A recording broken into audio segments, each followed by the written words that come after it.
আজকে কি বানাচ্ছো গো? আরে বাজারে গিয়ে দেখি কত সুন্দর কলমির ডগা। কি সুন্দর। এটা বানাবো। তোকে আজকে একটা নতুন রেসিপি শেখাচ্ছি, কলমির ডগার জল বড়ির তরকারি, তেল ছাড়া রান্না।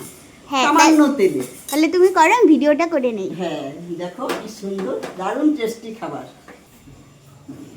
এই যে এটা কি সরষের তেল দিলে? হ্যাঁ, সামান্য 2 চামচ তেল দিলেই হয়ে যাবে।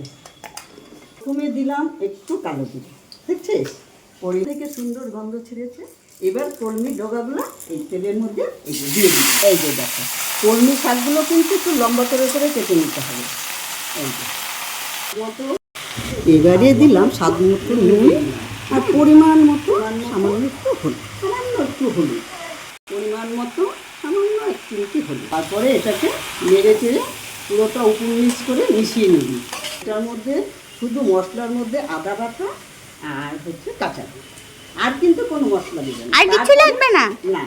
তারপরে একটু সাতলানো হয়ে গেলে এটার মধ্যে মোটামুটি সবজিগুলো যাতে ডুবে যায়, কলমি টুকরোগুলো সেভাবে জল দিবে।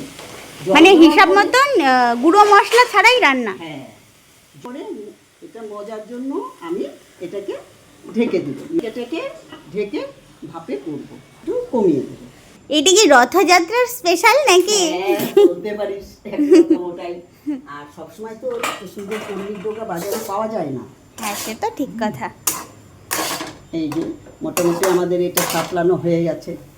হ্যাঁ, এখন এই দুটো কাঁচা লঙ্কা মুচড়ে দিয়ে দিব। ঝালটা তো সবাই সবার পরিমাণ মতোই দেবে, দুটো তিনটে যার যেরকম। এটাও ঠিক, যার যার পরিমাণ, যে যেমন ঝাল খাবে সে তেমন দেবে। হয়ে গেল। তারপরে আবার একটু নেড়ে পুরো ফাটিয়ে দিলা না? হ্যাঁ, তারপরে আবার একটু নেড়ে চেড়ে আমি জল দিয়ে দিচ্ছি, যা জলের পরিমাণটা মানে এমন করে জল দিব যাতে শাকগুলো ডুবে যায় জলে। এই যে, কেননা পরে তো বড়াও জল টানবে না। হ্যাঁ, এই যে হলো, আর একটু জল লাগে। আমরা কোনো চিনি এর মধ্যে ব্যবহার করব না, কিন্তু যারা মিষ্টি খাবে একটু দিয়ে নিতে পারে।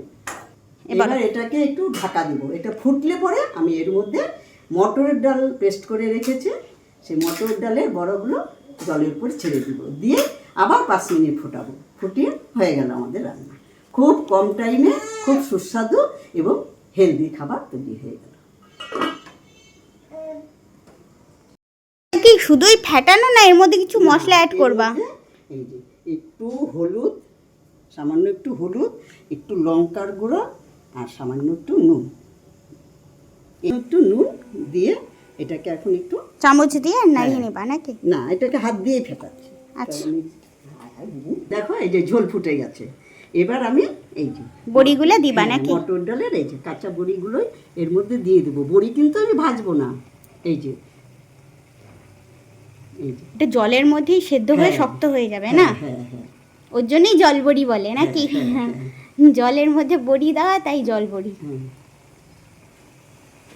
খুব সুন্দর। বড়ি ধোয়া জলটা এখন এর মধ্যে দিয়ে দিই, তাহলে গ্রেভিটা ঘন হবে। আমাদের শেষ। এখন একটু আদা ঘষে দিয়ে 5 মিনিট ঢাকা গেল আমাদের টেস্টে।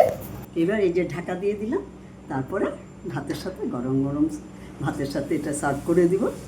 হেভি লাগবে খেতে।